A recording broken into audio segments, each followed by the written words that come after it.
Welcome to God's Kingdom, where every story brings you closer to God. All right, so today we're going to tackle one of the most practical and, one of the most challenging chapters in the entire Bible, James chapter 2. This is all about what faith actually looks like when you stop just talking about it and start living it. You know, James does not pull any punches. He closes out the chapter with his incredibly famous, hard-hitting line. This is really the heart of it all, the big idea we're going to unpack. And man, this one sentence just forces this huge question about what belief even is. So yeah, that's kind of our mission for this explainer. What does James even mean by a dead faith? Well, lucky for us, he gives some super clear, real-world tests to figure it out, and we're going to walk through them one by one. Okay, so the first piece of evidence James drops on us is what I call the favoritism test. His argument is pretty simple. You can tell a whole lot about someone's faith just by watching how they treat different kinds of people. And what's so powerful here is how specific he gets. I mean, James literally paints a picture for us. Some visitor comes in wearing fancy clothes and gold rings, and they get the full VIP treatment. Here, have the best seat in the house. But then a poor person in shabby clothes comes in.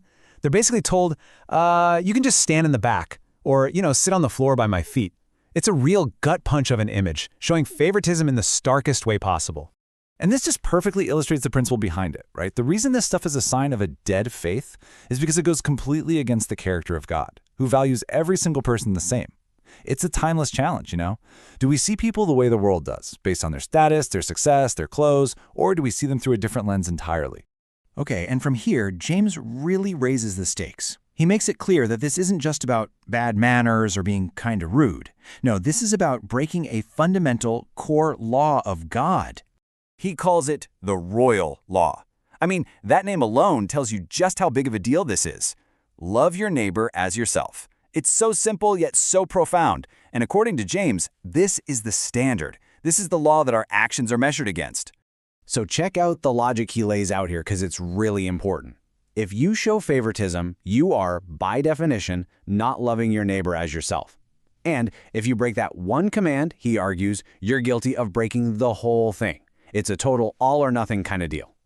But then, right after that super heavy warning, he throws out this incredible lifeline, this ray of hope. He gives us a counter principle, mercy. The idea is, if you live a life of showing mercy to other people, especially the ones the world looks down on, then you yourself will get mercy at the judgment. Mercy actually triumphs over judgment. What a line. This all leads up to the climax of the chapter, the part everybody quotes, where James connects all the dots between what we say we believe and what we actually do. He just asks this razor-sharp rhetorical question right to us, and you really have to think about it. If your belief doesn't change your behavior, if it doesn't lead to any real, tangible action, can you even call it faith? James is about to argue, absolutely not. And his proof is just so practical. I mean, look at this contrast. On one side, you've got someone who sees a person who's cold and hungry and just offers these empty words, go in peace, hope you feel better. On the other side, you've got someone who actually takes action. They give them the food and the coat that they actually need. One is useless sentiment, the other is useful, living faith. And just to really hammer this point home, James pulls out two heavy hitters from history. First, Abraham, the father of faith himself, who proved his belief was real not just by saying he trusted God, but by an incredible act of obedience. And then you have Rahab, a total outsider who proved her faith was real by taking a huge personal risk to protect God's people. In both cases, their actions were the undeniable evidence of what they believed inside. All right, so let's tie all of this together. What's the final verdict? What's the big takeaway from this incredibly direct chapter? James brings us right back full circle, back to that line we started with, but now it has so much more weight. And his final analogy, it's just perfect. A body without a spirit, it's a corpse. It might look like a person, but there's no life in it. And he's saying that's exactly what faith without action is. It's just a corpse. It's not real, living faith. So when you boil it all down, here's what you get. The message of James 2 is crystal clear. Don't play favorites based on how people look or what they have. Love people in practical, tangible ways. Let your actions provide the evidence for what you say you believe. Because real faith, living faith, always results in a changed life that people can actually see.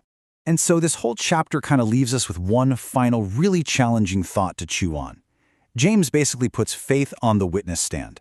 And he asks us to do the same with our own. If your belief system were put on trial and the only evidence the court would allow was your actions, what would the verdict be? Like, share, and subscribe for more.